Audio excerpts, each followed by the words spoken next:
আজকে এই যে দেশের যে অবস্থা, এই দেশের অবস্থার সৃষ্টির পেছনে জাতীয় পার্টির প্রতি ক্রমাগত অবিচার, সেটাও একটি কারণ। আমরা আশা করব যে আগামী দিনে জাতীয় পার্টি কারো দয়া বা অনুগ্রহের উপরে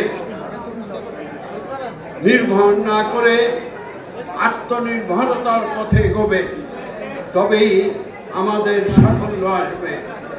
পবিত্র কোরআন শরীফে আল্লাহ পাক ইরশাদ করেছেন যে তোমরা শক্তভাবে ঐক্যবদ্ধভাবে রজ্জুকে ধরো, তাহলে কি হবে? লানফাসামা লাহা, সেই রজ্জু ছিঁড়বে না।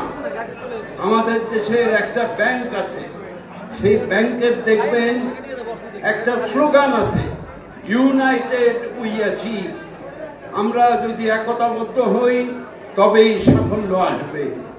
তো আমাদেরও এই রাজনৈতিক দলের জন্য এই কথাগুলো প্রযোজ্য। আমি আপনাদের সকলকে আবার অভিনন্দন জানাই এবং আপনাদের সকলের মঙ্গল এবং দলের মঙ্গল এবং শ্রীবৃদ্ধি কামনা করি। জাতীয় পার্টিতে এমন একটি নেতৃত্বের শুভাগমন ঘটবে যারা জাতীয় পার্টিকে আগামী দিনে ঐক্যবদ্ধ করার প্রচেষ্টা করবে এবং জাতীয় পার্টির রীত ও গৌরব পুনরুদ্ধার করবে। আমি আমার রাজনৈতিক দূরদর্শিতা দিয়ে যতটুকু বলতে চাই, সেক্ষেত্রে আমি জনাব আনিসুল ইসলাম মাহমুদ এবং জনাব রুহুল আমিন হাওলাদারকে অগ্রিম অভিনন্দন জানাতে চাই।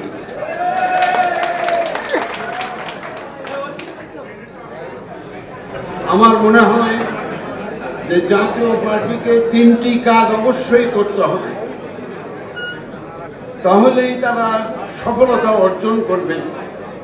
তার একটি হলো দলের অভ্যন্তরে গণতন্ত্র চালু করা, যেটা আমাদের দেশের অন্য কোনো রাজনৈতিক দলে এখন পর্যন্ত পরিপূর্ণভাবে নেই। সেই দলের অভ্যন্তরীণ গণতন্ত্র চালু করা, এটা সেই নতুন কমিটির হয়তো প্রথম কাজ হবে।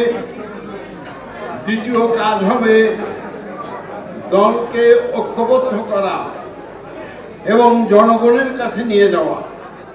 এবং তৃতীয় কাজ যেটি হবে সেটি হবে আগামী দিনে বাংলাদেশের জনগণের জন্য এমন কর্মসূচি গ্রহণ করা, যে কর্মসূচির স্বপ্নদ্রষ্টা ছিলেন আমাদের এই দলের প্রতিষ্ঠাতা এবং সফল রাষ্ট্রপতি, রাষ্ট্রনায়ক হোসেইন মোহাম্মদ এরশাদ। এই তিনটি কাজ করার জন্য আগামী দিনে যদি সুদৃঢ় পদক্ষেপ যে নেতৃত্ব আসবেন তারা গ্রহণ করেন, তবে আমরা আশা করব যে জাতীয় পার্টি হয়তো আবারও তার গৌরব ফেরত পাবে।